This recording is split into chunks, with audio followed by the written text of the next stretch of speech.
Hi, friends. Sometimes at church you'll hear people referring to themselves as recovering evangelicals or recovering Catholics. I think it's a really interesting use of words, especially when you think about what a recovery from a substance is all about, that it's a lifelong process.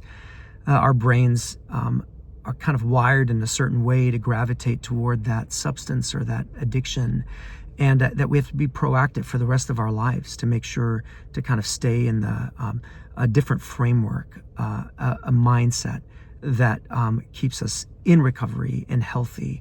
And it's the same thing with these religious upbringings that we've had, where we learned things as children about God that later in life we determined were really not healthy for us.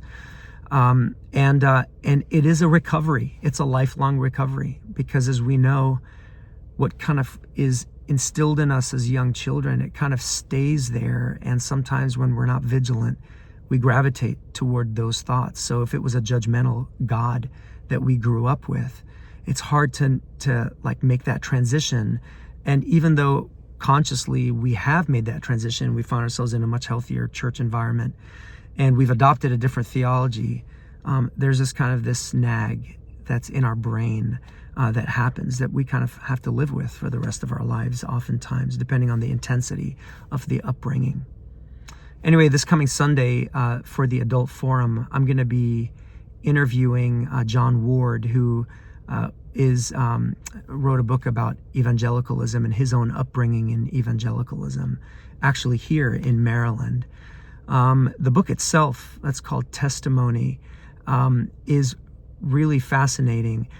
I'm particularly drawn to this because even though I did not grow up in an evangelical setting, I had my spiritual awakening in a very similar evangelical setting in the South, and there's a lot of stories that he talks about in his book that I personally relate to, and pastors that he's spent time with, that I've spent time with, and I even though because I didn't grow up with it, I feel like my journey of recovery from that is a lot less intense.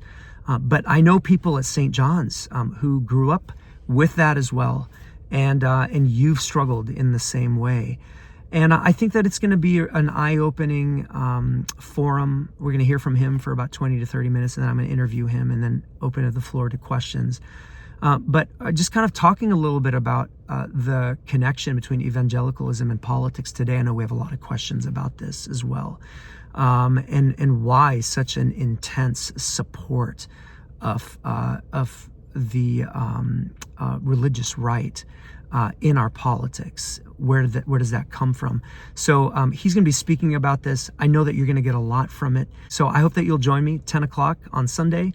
And I know there's a concurrent men's retreat. I know some of the guys are going to be back in time for this. But if you're not back, you can definitely watch it, because we hope to record it. And we continue to expose St. John's to whatever we can that we think is going to be instructive for us, to help us become even more open and aware and conscious of the world around us.